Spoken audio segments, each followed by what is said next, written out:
ወደፊት በመንፈስ ተጓዥ መሆን ይፈልጋሉ? እንግዳውስ እንኳን ወደ ቻይና በሰላም መጣችሁ። በዓለም ላይ ካሉ ሀገራት ሁሉም በቴክኖሎጂ ምጥቀቷ፣ በፈጣን እድገቷና በልዩ ባህላዊ የምታወቀው ቻይና ለመሆኑ በእርግጥ እዚህ መኖር ምን ይመስላል? የሥራ ሁኔታው፣ የኑሮ ውድነቱ፣ የቋንቋ ፈተናና የሕዝቡ አቀባበልስ? ዛሬ በዝርዝር ኑሮ በቻይና በሚል ርዕስ ስር ማወቅ የሚገባችሁን ሙሉ እውነታ ይዘንላችሁ ቀርበናል።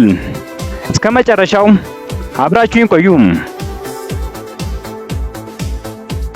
ቻይና ውስጥ ከገባችሁ በኋላ የመጀመሪያው የሚገርማችሁ ነገር ቢኖር ካሽለስ ሶሳይቲ ወይም ወረቀት ገንዘብ የማያውቅ ህብረተሰብ መሆኑ ነው። በቻይና ኪሳችሁ ውስጥ ኖት መያዝ አይጠበቅባችሁም።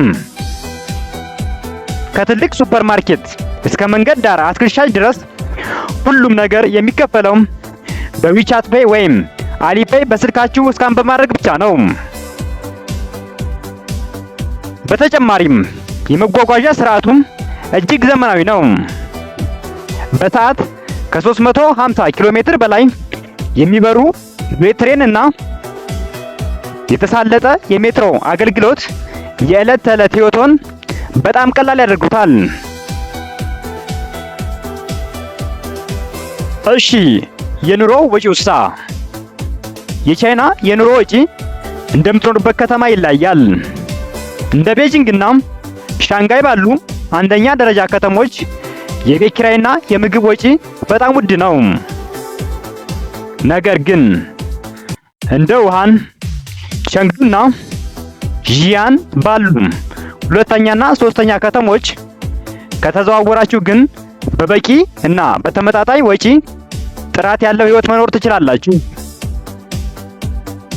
የቤት ኪራይ እንደ ከተማው ከ300 እስከ $1000 ሊደርስ ይችላል። ምግብ የሀገር ውስጥ የቻይና ምግብ እጅግ ርካሽና ጣፋጭ ናቸው። ነገር ግን የምዕራባውያን ምግብ ከተመገባችሁ ወጪያችሁ ሊጨምር ይችላል።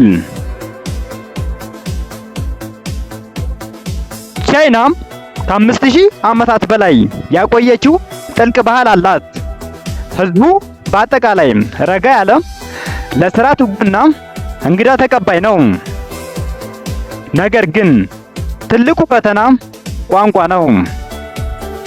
ከትልልቅ የቱሪስት ቦታዎች ውጪ አብዛኛው ህዝብ እንግሊዘኛ አይናገርም። ስለዚህ መረባበሽ ካልፈለጋችሁ የተወሰኑ መሰረታዊ ቻይነኛ ቃላትን ማወቅ ወይም የትርጉም መተግበሪያዎችን መጠቀም ግዴታ ነው። የቻይና ምግብ ደግሞ የራሱ የሆነ ትልቅ ዓለም ነው። ብዙ ሰዎች ወደ ቻይና የሚመጡት ለትምህርት ወይም ለስራ ነው። በትምህርት ረገድ ቻይና ለውጭ ሀገር ተማሪዎች በርካታ የሙሉ ስኮላርሺፕ እድሎችን ታቀርባለች። በስራ ረገድ የእንግሊዘኛ ቋንቋ ማስተማር፣ የንግድ ስራዎችና በቴክኖሎጂ ዘርፍ ያሉ ስራዎች ከፍተኛ ፍላጎት አላቸው። ነገር ግን ያስታውሱ፣ ህጋዊ ቪዛ መያዝ እጅግ ወሳኝ ነው።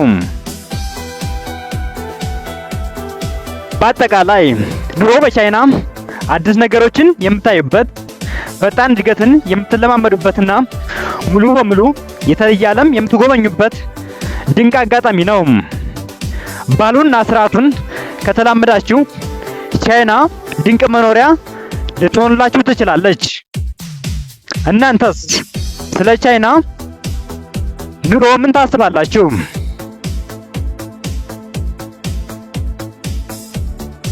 ወደፊት የመሄድ እቅዱ አላችሁ?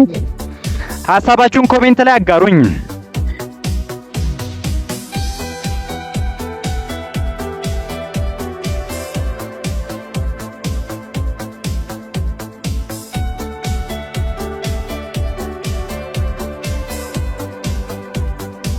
ቪዲዮ ከተመቻችሁ ላይክ ማድረጋችሁን አትርሱም።